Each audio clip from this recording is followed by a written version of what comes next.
la pregunta por el sentido de la vida es una pregunta completamente occidental. Esto es muy curioso. Muchas veces en monasterios budistas en Occidente, hay muchas...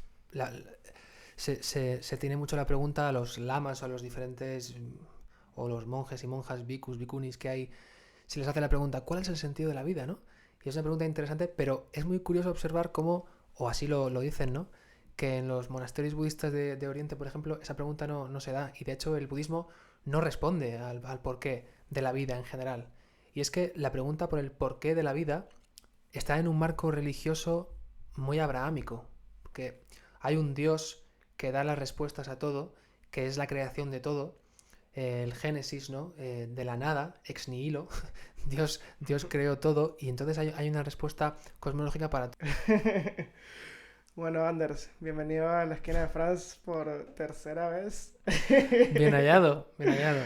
Aunque la gente no Gracias. lo sabrá, hemos tenido dos intentos, dos intentonas de esto, pero ahora la cámara está bien, está cargada, se está escuchando según lo que veo del programa, así que vamos a ello. Vamos a ello.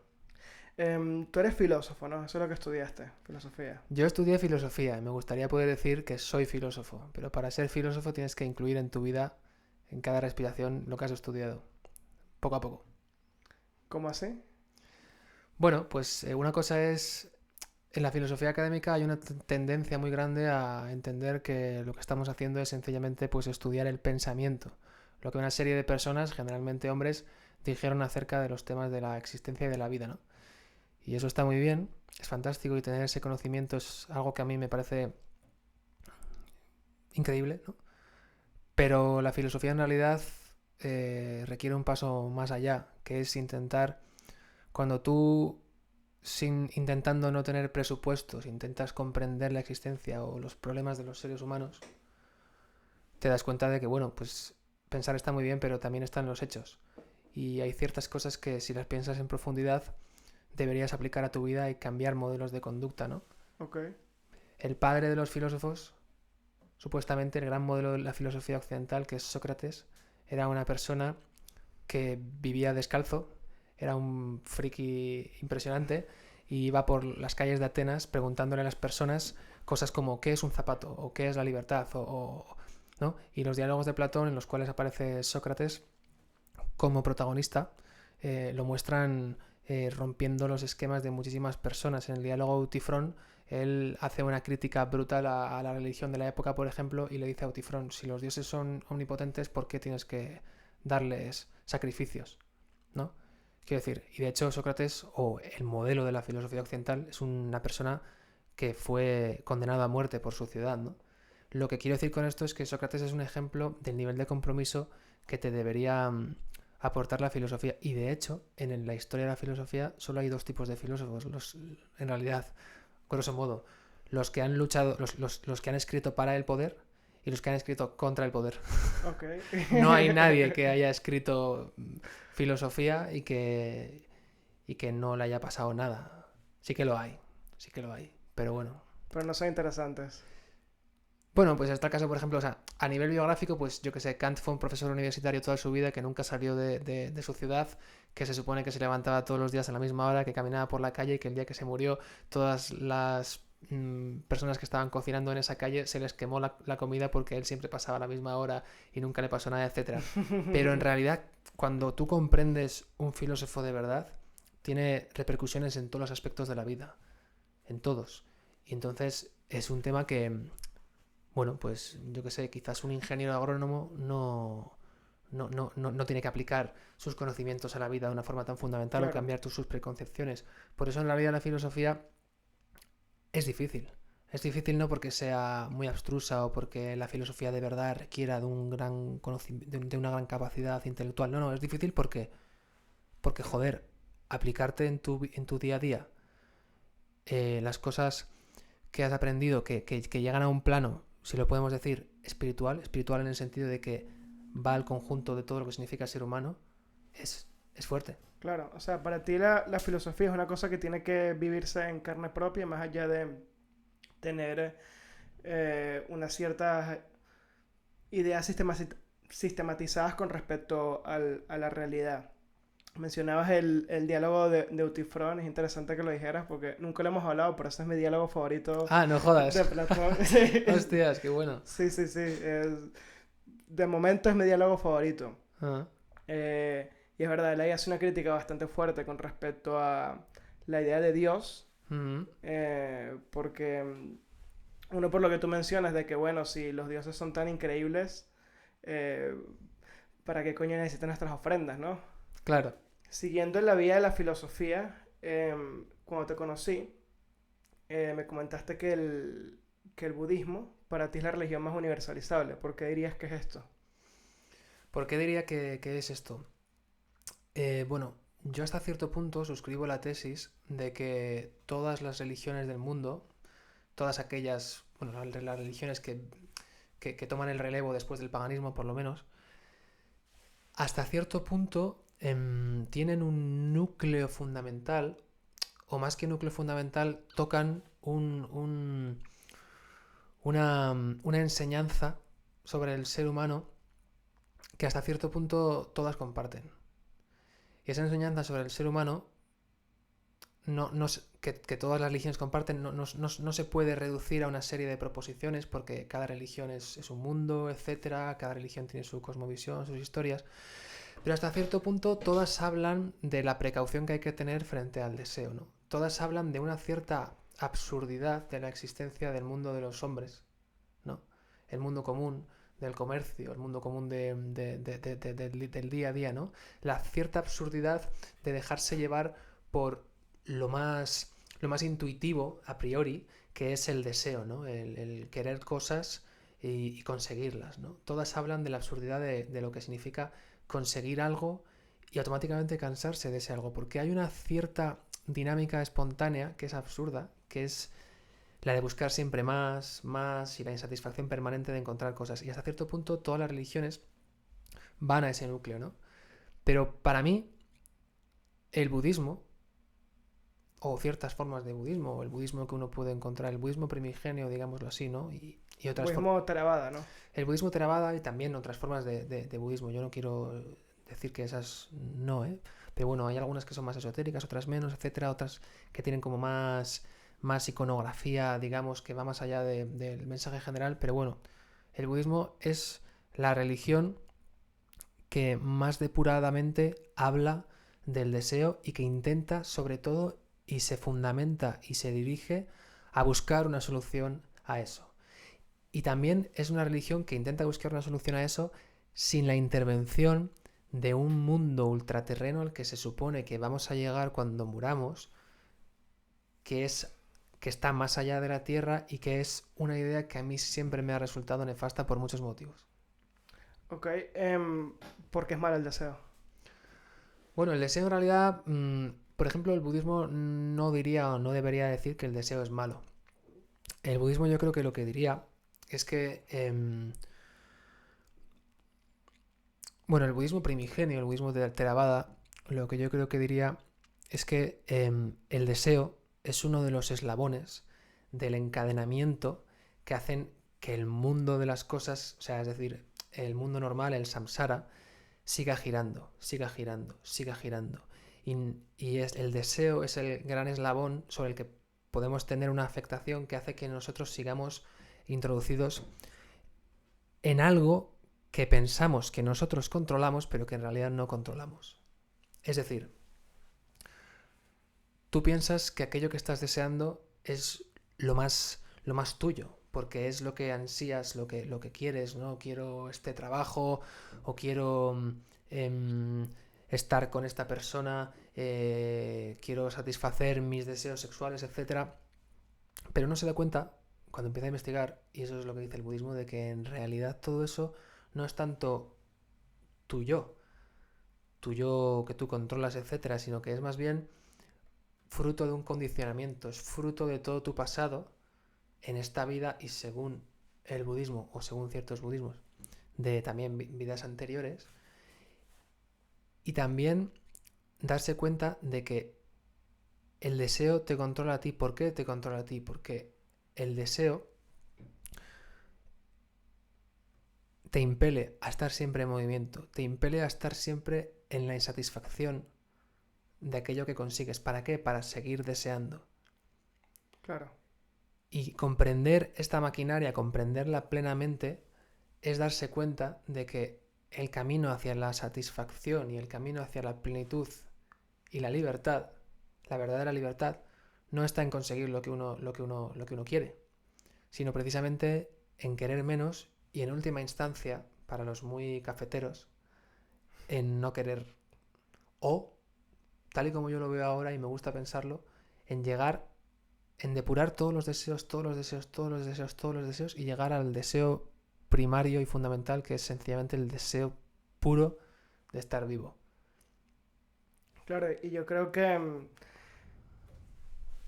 sí, que justamente es una diferencia tal vez con el cristianismo, que simplemente es un poco huir de aquellas cosas que te generan deseo, ¿no? Ujú. Pero no hay una especie de psicotecnología, por así decirlo, como la meditación, que en este caso el budismo Theravada, la meditación vipassana, que es como un entrenamiento para que dejes de desear cosas, pues. Dejes de desear cosas y dejes de tenerle miedo o aversión a las cosas, ¿no? Ujú. Y a través de eso uno empieza a experimentar una paz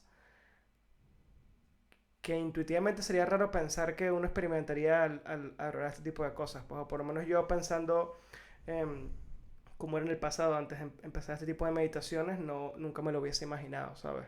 También decirle a la gente que Anders y yo nos conocimos en un retiro de meditación vipassana, que justamente sigue esta tradición Theravada que él comenta, donde uno va y medita 10 días en un sitio en la naturaleza, haces un voto de silencio, 10 horas al día meditando todos los días y empiezas a llegar un poco a estas conclusiones que él comenta con respecto a cómo si uno realmente bueno, yo no diría que me he liberado del deseo ni de, de las aversiones en mi vida, Yo tampoco. pero, pero realmente veo como estos agentes externos que generan sensaciones en mí tienen mucho menos el control en mis decisiones que en el pasado, ¿sabes? Ujú, ujú.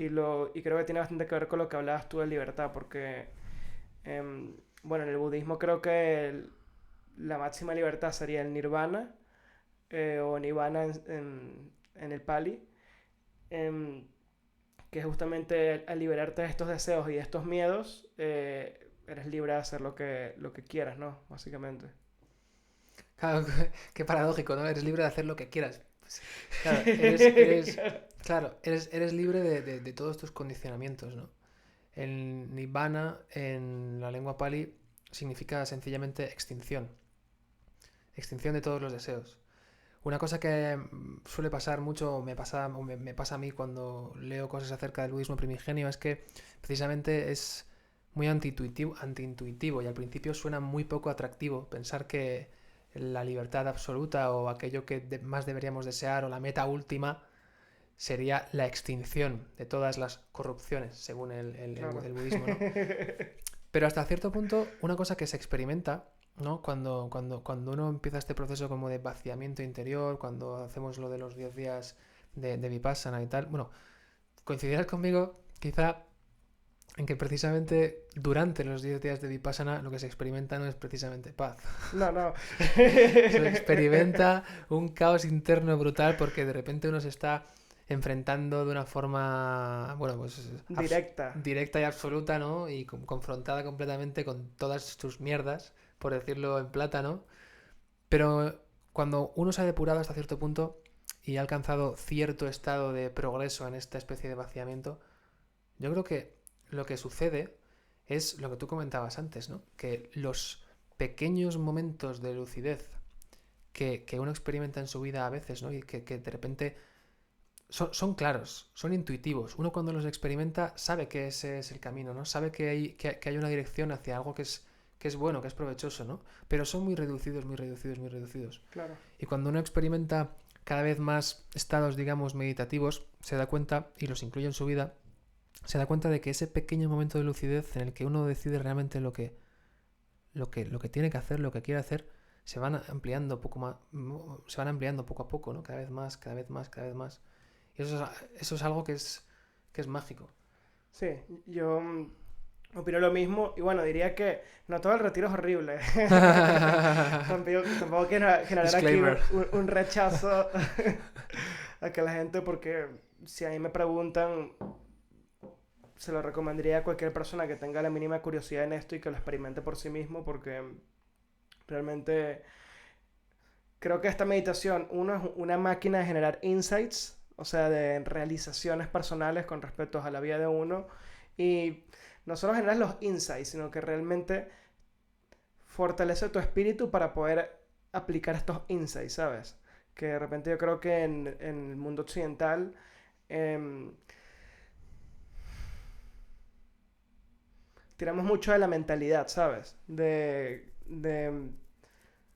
lo conceptual, Sí, ¿no? el de lo conceptual en el sentido de que, bueno, de repente mucha gente ya sabe lo que, entre comillas, tiene que hacer con respecto a su vida, ¿sabes? Pero no tiene como esta fuerza de voluntad para hacerlo, ¿sabes? Absolutamente. Y la meditación lo que te da es poquito a poco esa como fuerza de voluntad porque realmente de repente quieres hacer estas cosas, ¿sabes? Ujú. Que antes era, conceptualmente lo podías entender, pero realmente, ¿sabes? Energéticamente no era lo que uno quería hacer. Y mi experiencia particular en el retiro fue que probablemente a partir del día 6 empecé a experimentar una calma que evidentemente también me llegaba más angustia de repente por la cantidad de cosas que yo estaba lidiando, pero que ha sido una calma que no me ha abandonado del todo realmente, ¿sabes? Ujú, ujú. Después uno vuelve a la realidad normal de este mundo del que vivimos y evidentemente las cosas te pueden afectar más o menos, pero es un tipo de calma que tiene que ver con lo contrario de lo que se incentiva en la sociedad en la que vivimos, pues. Y Mm, probablemente en cualquier sociedad, que tiene que ver con las distracciones, ¿sabes? ujú, ujú, Es un tipo de calma que cuando no estás distraído, te sientes mejor que cuando estás buscando algún tipo de distracción ujú. que te ofrezca el mundo en el que vivimos, que puede ser desde beber a ver una película, a la comida, a cualquier tipo de cosa, ¿sabes? Ujú, Es de repente sentir como en el silencio hay como alguna especie de secreto que uno empieza a descubrir cada vez más y más. ujú, ujú, ujú. Sí, el otro día tú mencionabas una frase de Nietzsche que dice algo así como, ¿no serán todas las sociedades humanas sencillamente un, una forma de derivar la atención que Sí, debería ser hacia uno mismo? como es que era, la sociedad está diseñada para evitar que el hombre se encuentre a solas consigo mismo. No Efectivamente. sé si es de Nietzsche. Es de Nietzsche. Ah, sí. Bueno, probablemente lo haya dicho muchísimas personas, pero es de Nietzsche porque es el... Yo no sé en qué libro de Nietzsche está, pero es una frase que recoge Pierre Hadot, que es un filósofo francés que a mí me gusta mucho, en un libro que se llama Ejercicios Espirituales, que es muy interesante. Sí, sí, y bueno, pero la mencionaste tú y yo estoy totalmente de acuerdo. Y, pero sí, bueno, creo que he perdido el hilo, amigo Kant. Bueno, aquí tengo una batería de preguntas, así que tranquilo. Fantástico, Que maravilloso. aquí no se nos van a acabar los temas y de filosofía tú me dijiste el otro día que son temas inagotables. Y yo creo que Sí, esa es la belleza de la filosofía realmente, pues. claro. Y de estos temas de la libertad, del bien, el amor y la verdad, Mm, son temas del cual el ser humano no se gasta nunca. Dos más dos siempre es cuatro, pero esto... esto sí. El budismo no podía llevarnos tal vez al nihilismo. Y creo que igual explicar antes a la gente qué es el nihilismo y de ahí tirar. Esa es una muy buena pregunta. ¿Quieres explicar lo que es el nihilismo? O... Yo creo que lo puedes explicar tú que tienes más... Pues el nihilismo en términos muy amplios, como su propio nombre indica, nihil significa nada en latín, y el nihilismo sería toda aquella doctrina que en última instancia te lleva a una desvaloración de las cosas. Es decir, que en última instancia te lleva a una posición en la que piensas o que ciertas cosas no existen, como por ejemplo el gran sofista Gorgias en la antigüedad hizo un tratado en el cual decía que el mundo no existía. Si el mundo existiera, sería incognoscible. Y si fuera cognoscible, sería incomunicable. Bueno, pero el nihilismo básicamente lo que dice es que algo no existe o que algo no tiene valor, etcétera, ¿no? Una posición, bueno, La vida no tiene sentido entonces. Sí, el nihilismo en último término te llevaría a pensar... Bueno, claro, es que esto es muy complejo porque la pregunta por el sentido de la vida es una pregunta completamente occidental. Esto es muy curioso. Muchas veces en monasterios budistas en Occidente hay muchas... se tiene mucho la pregunta a los lamas o a los diferentes... o los monjes y monjas, bhikkhus, bhikkhunis que hay, si les hace la pregunta, ¿cuál es el sentido de la vida? ¿No? Y es una pregunta interesante, pero es muy curioso observar cómo, o así lo dicen, ¿no? Que en los monasterios budistas de Oriente, por ejemplo, esa pregunta no se da. Y de hecho el budismo no responde al porqué de la vida en general. Y es que la pregunta por el porqué de la vida está en un marco religioso muy abrahámico. Porque hay un Dios que da las respuestas a todo, que es la creación de todo, el Génesis, ¿no? De la nada, ex nihilo, Dios creó todo y entonces hay una respuesta cosmológica para todo. En el budismo, por ejemplo, no se responde a la pregunta del sentido de la vida. No se responde. Es decir, el samsara, el ciclo del samsara y la prisión en la que nos hayamos El ciclo metidos. del samsara es los ciclos de muerte, reencarnación y que eternamente estás atrapado en esta rueda que ellos denominan sufrimiento, ¿no? Efectivamente. Y esa rueda... el- Dukkha, ¿Eh? dukkha.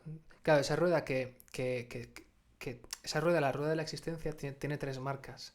Dukkha, sufrimiento, anicca, impermanencia, y la más compleja de todas, que nos lleva al nihilismo, o a la acusación que se hace al budismo de ser nihilista, es anatta, que significa, se traduce como insubstancialidad.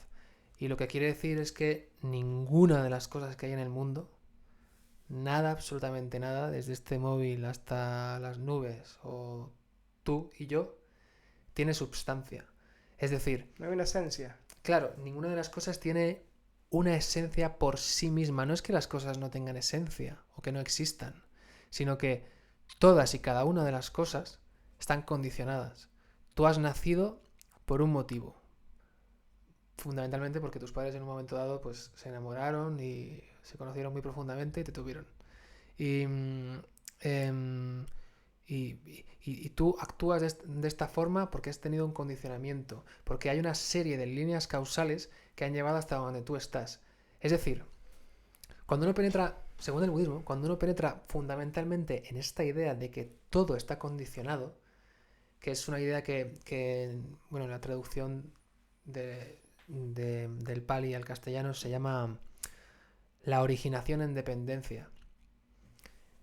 Si uno penetra realmente en la idea de que todo en la naturaleza está interconectado, uno tiene que llegar a la conclusión de que no hay esencia última de las cosas, de que todo es un surgir y un desaparecer. Tus emociones, tus pensamientos, absolutamente todo es un surgir y un desaparecer. Eso, según el budismo, debería hacerte pensar que no hay un yo. Y ese es el motivo por el que mucha gente acusa al budismo de ser un nihilismo. Que realmente yo creo que no lo es. Yo creo que no lo es. Pero esto es una discusión Claro. que tiene tela, claro. Si quieres empezamos ahí Sí, sí. a Bueno, cortar. yo escuché, te pusiste esta pregunta porque escuché ayer un fragmento de un podcast donde justamente planteaban esto y lo que respondía el tío era que le parecía que aunque la conclusión pueda parecer nihilista, em, hay como una respuesta a algo que por lo menos el cristianismo y mucha filosofía occidental no tiene una respuesta, ¿sabes? Porque yo creo que si uno es suficientemente escéptico con respecto a la capacidad de tener epistemología sí, o de poder conocer el mundo, si, siempre vas a poder llegar a la conclusión que es imposible conocerlo, ¿sabes? Ujú. Si uno realmente se aferra a eso y los argumentos no son malos, ¿sabes? Y llegando a esa conclusión, creo la pregunta es si esto nos hace felices o no, ¿sabes? Entonces aquí tal vez tú me puedes decir cómo el budismo resuelve esto, ¿sabes? ¿Cómo el budismo resuelve la cuestión de... Sí, porque claro, como occidentales, la conclusión de que, esta serie de causalidades que son impermanentes y que podrías decir que la vida no tiene sentido, es como súper deprimente Claro, de primera, claro, ¿sabes? claro, Entonces claro, tú claro. me dirás por qué no es así, pues. ¿Por qué no es así? Bueno, el budismo considera, o esta es mi interpretación de lo que el budismo considera, que cuando uno observa realmente la vida, cuando uno observa realmente la existencia, se da cuenta de que no hay un fin último de absolutamente nada. Sencillamente nosotros, mm, vamos a ver, si uno contempla la historia, en nuestro caso la historia de Occidente, que es la que mejor conocemos, ¿no? Y la historia del pensamiento y la filosofía, o por lo menos esta es mi sensación, uno observa que nace del planteamiento, por lo menos hasta el siglo, hasta finales del siglo XIX, nace del planteamiento de que hay una realidad allí afuera, con una verdad, que podemos recoger con el lenguaje. Entonces, hay una realidad allí que tenemos que conocer de una forma, digamos, podríamos decir, científica. En realidad, Ujú. la ciencia como tal, el germen de la ciencia, se funda en la Grecia antigua. Aunque la ciencia moderna tenga muchos menos años, ¿no? Pero bueno, sencillamente el germen de la ciencia es pensar que hay una verdad última y que la podemos describir y que tenemos que dar cuenta de ella, ¿no? Y hasta cierto punto la religión cristiana también Sí, creen esto. cree un poco en eso. Hay una verdad última y nosotros no podemos conocerla, pero Dios sí que la conoce, ¿no? Y podría describirla si quisiera, pues es que nosotros no la entenderíamos. Que es una posición bastante más humilde que la de la ciencia y por tanto para mí más digna de crédito en este sentido. Pero bueno, esto es otro tema. Y... em, Budismo, la vida tiene sentido. claro, el budismo en cambio yo creo que brota de una perspectiva muchísimo más interesante, que es la de darse cuenta de que el lenguaje es un instrumento humano y que en realidad la vida va muchísimo más allá que el lenguaje. Y que hay cosas que no podemos describir y que hay verdades últimas que no se pueden describir con la palabra. Pero como esto conecta con el sentido. ¿Por qué esto conecta con el sentido? Porque, claro, cuando uno se da cuenta de que lo que tenemos para describir la realidad, el lenguaje, realmente no es capaz de dar cuenta de la vida como tal, puedes abandonar toda esperanza de intentar cognoscitivamente llegar como una verdad última y decirte qué es lo fundamental. Lo fundamental es que yo tuviese la capacidad que solo podría tener un Dios creador de decir cómo son las cosas, o en realidad tengo que aceptar mi propia finitud, darme cuenta de que yo no soy ese Dios que podría conocerlo todo y poner el foco fundamentalmente en aquello que a mí me debería importar. Y para el budismo lo único que te podría importar es tu sufrimiento y el de tus congéneres. Y es que al final, el, en el budismo como en la realidad está todo conectado, absolutamente conectado. Cuando uno se da cuenta de que, según el budismo por lo menos, solo somos una corriente que un día surgió y en otro momento va a desaparecer, y que no hay nada más que eso. Y es una idea que Porque no hay alma. Sí, porque no hay alma. Tendríamos que definir lo que es el alma. Pero no hay alma en un sentido cristiano, en un sentido cartesiano. No la hay. Somos un compuesto, según el budismo, somos un compuesto de 5 cosas o 5 skandhas, que no voy a enumerar ahora, pero que son las que nos constituyen, ¿no? Bueno, las voy a enumerar. El cuerpo, las sensaciones, la percepción, o, bueno, lo que se traduce como percepción, que serían nuestros pensamientos, nuestras imágenes, digamos, la parte más conceptual de la mente. Em, la conciencia, que es aquello que está ahí viendo todo lo que pasa, ¿no? Y los sanskaras, que es un concepto más difícil y que alude a los condicionamientos que hemos aprendido, a aquello que tenemos interno, a la parte más de los deseos, etcétera, ¿no? Todas estas 5 cosas son 5 cosas que se han juntado y un día y te han producido. Y generan tu experiencia subjetiva ilusoria de un yo, según ellos. Generan tu experiencia subjetiva. A mí, fíjate que el tema de la ilusión, la palabra ilusión, me produce muchos problemas, pero sí, efectivamente, la ilusión de que tienes un yo. En realidad, claro que tienes un yo, porque tienes una percepción de la realidad, ¿no? Pero ese yo, con respecto a la realidad cósmica, es tan impermanente que intentar tener en consideración, o sea, que intentar vivir tu vida como si ese yo fuese algo importante, sustancial, es absurdo y según el budismo te lleva al encadenamiento del sufrimiento y el sufrimiento. Y el otro día comentamos una frase del Dhammapada, que es una de las partes del canon Pali más poéticas. El canon Pali es el primer... compendio de enseñanzas del Buda, ¿no? Ef- Y, digamos, lo tengo entendido así, ¿no? Y que la fuente más directa que tenemos de las palabras que que dijo la figura histórica de Siddhartha Gautama, que se volvió el Buda Gautama, ¿no? Efectivamente, cuando el Buda Gautama, la figura histórica, murió, 3 meses después se hizo un concilio con todos sus discípulos y decidieron registrar, esto me parece acojonante por otra parte, cómo funcionaban en la oralidad las sociedades antes de la popularización de la escritura, ¿no?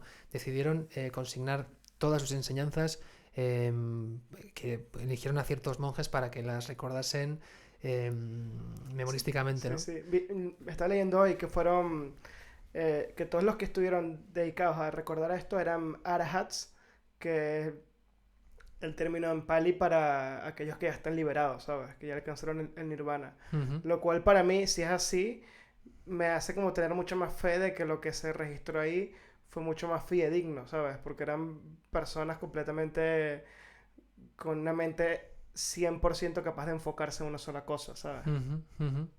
Sí, absolutamente. Absolutamente. Y bueno, pues en el Canon Pali hay una parte que se llama el Dhammapada, que es lo que yo he visto más poético del budismo primigenio hasta el día de hoy, aunque bueno, seguro que habrá muchísimas más cosas que no conozco. Y hay una frase muy bonita que comentamos el otro día con respecto a la impermanencia y con respecto a la estupidez de pensar que tuyo es algo importante, que dice, ¿no? Así dice el insensato, estos son mis hijos, esta es mi casa, esta es mi... lo que sea, ¿no? Eh, qué idiota, ¿no? Ni siquiera es el dueño de sí mismo. ¿Cómo va a ser dueño de sus hijos, de su casa, o de lo que sea? Y me parece precioso, ¿no? Sí. Y el amor, entonces, cómo brota el amor de esta visión de la vida, po? ¿Cómo brota el amor de esta visión de la vida? Bueno, a mí no me ha brotado en la práctica, más que en un grado muy, muy, muy, muy ínfimo, así que yo solo puedo hablar teóricamente, ¿no? Pero teóricamente la compasión brota del hecho de realmente, realmente, realmente, realmente darse cuenta de la insustancialidad, darse cuenta de la dependencia de todo con todo, puede llevarte a la conclusión, oh Dios mío, la vida es absurda, que es una conclusión pues también, bueno, por lo menos en esas palabras bastante occidental, ¿no? Y, o puede llevarte a la conclusión de que como nada de lo que buscamos y nada de lo que anhelamos realmente tiene sentido, tiene sustancia como tal, lo único que realmente tiene una dirección, lo único que realmente es provechoso es intentar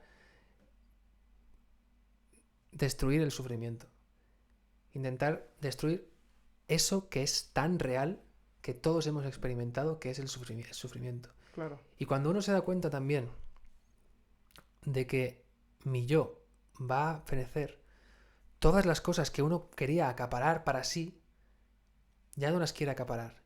Entonces, el budismo es una religión, ¿no? Aunque no tenga Dios o no tiene dioses tal y como los concibe el cristianismo, ¿no?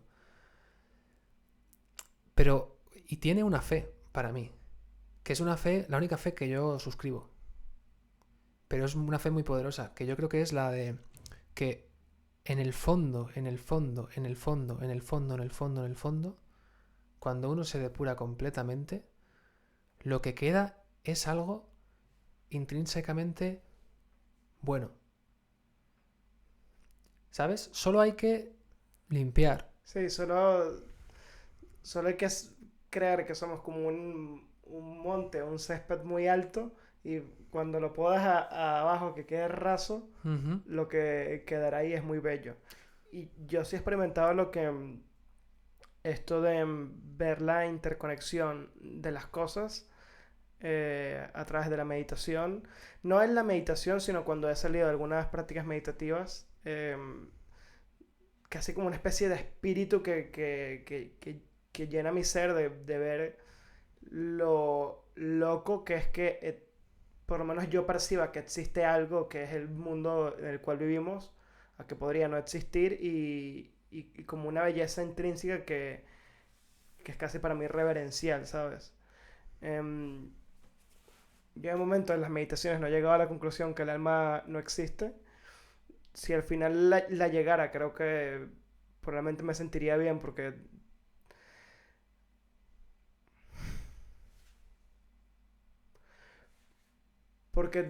los insights que me han derivado de la meditación siempre han sido provechosos para mí.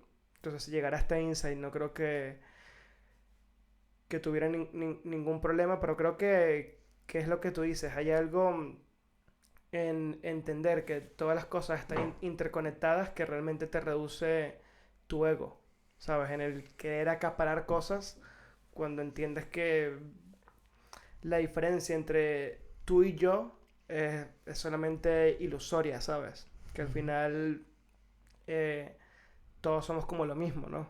A pesar de que no lo percibamos así en el día a día a través de nuestra conciencia subjetiva individual, ¿no? Ujú, ujú. Voy a hacerte un par de preguntas más y la dejamos hasta aquí. ¿Con qué es lo que te quedas del retiro del Vipassana, de la meditación? ¿Qué es lo que te llevas para tu vida y si sería un retiro que le recomendarías a la gente hacer, ¿sabes? ¿Con qué me quedo con el retiro del Vipassana? Pues me quedo con muchísimas cosas. Em, lo que pasa es que cuando yo hice el retiro del Vipassana, mm, lo hice 7 años después de que la primera persona que me habló de esto me lo recomendara.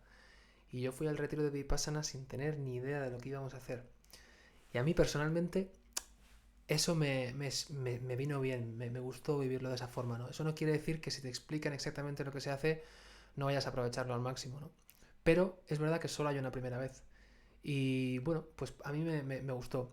Por tanto, lo que yo diría, que va mucho en relación con lo que tú has dicho antes, es que si alguien está escuchando esto, solo se necesita muchísimas ganas de autodescubrirse a uno mismo, a una misma, de dejar de lado todos los estímulos externos que no nos permiten estar a una con uno mismo, y que si se tienen esas ganas y se tiene la capacidad de decirse a uno mismo, a una misma, voy a estar 10 días haciendo esto, cueste lo que me cueste, porque hasta cierto punto confío, con fe, que estos 10 días están pensados de una forma científica y que los tengo que aguantar aunque el octavo día esté en la mierda más absoluta, si esa persona cumple esos dos requisitos, yo le diría, cumple esos dos requisitos y el tercer requisito más difícil de expresar, que es el de que de repente los astros se alineen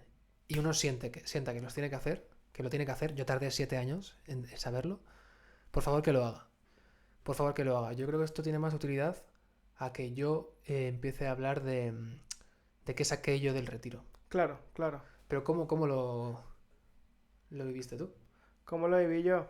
Bueno, cuando te hice la pregunta no la respondiste bien porque era básicamente esto. No, Ah, no necesariamente que dices esto un... es lo que buscabas. Sí, sí, sí. Así que si pensaste que me defraudaste, no. No, no, no, no. Em, yo como lo viví, yo creo que en pocas palabras me ha cambiado mucho la vida. Pues sí, en vez de explicar, como dices tú, lo que fue el retiro, que igual ya hemos dado algunas pistas durante todo el podcast, es más que uno me dejó un entendimiento de lo que el budismo llama anicca, que las cosas son impermanentes. Y esto, por más que pueda sonar triste, es en verdad muy bello porque, por lo menos yo, que siempre he lidiado toda mi vida con muchos problemas de, sí, depresión y ansiedad, em, ahora cuando los experimento, porque no diría que el retiro me eliminó esto, sí me redujo mucho la experiencia subjetiva, fenomenológica del dolor o la tristeza o la falta de aire que te genera este tipo de emociones, sí, de estados anímicos. em, es que cuando los experimento, el insight de esa realización que me dio la meditación de que, joder, cuando estoy experimentando esto, lo que es peor para mí es montarme una narrativa mental de que esto es malo, ¿sabes? Ujú, De que ujú. esto es malo y de que pobrecito yo y de que ojalá esto se vaya ya. Lo que es peor para mí es hacer esto, pues, y lo que es mejor para mí es simplemente observar que esto está pasando, ¿sabes? Ujú, Como lo que tú hablas de que somos una corriente, ¿sabes? Y ujú, simplemente dejar que estas emociones pasen a través de mí sin etiquetarlas nada, y este insight para mí me ha traído mucho bien y mucha más tranquilidad, ¿sabes? Y yo diría que eso es lo más que me llevo, pues que para mí no es poca cosa, para mí me cambió la vida completamente. Yo que soy una persona que hace poco más de 2 años y tanto viví una crisis suicida donde llegué a estar a un punto donde por varios meses estaba pensando en esto y ahora me parece tan impensable y, y creo que no me parecería tan impensable si no tuviese estas herramientas ahora, ¿sabes? Entonces ujú. igual yo diría a cualquier persona que cumpla los requisitos que tú comentaste, que son fundamentales, que es encomendarse a Dios, a la existencia o lo que sea, de que esto va a ser bueno y que en verdad lo es, ¿sabes? Y que bueno, tampoco hay que tenerle miedo a, a las cosas que son duras, ¿sabes? Porque mm, es como, no sé, si te pones a hacer mucho ejercicio, ¿sabes? Hay una aversión, un miedo a hacer esto, pero en el fondo todos sabemos que si haces mucho ejercicio te vas a sentir bien, ¿sabes? Ujú, Esto es ujú. exactamente lo mismo, pero un entrenamiento de la mente, ¿sabes? Claro, claro, claro, claro, claro.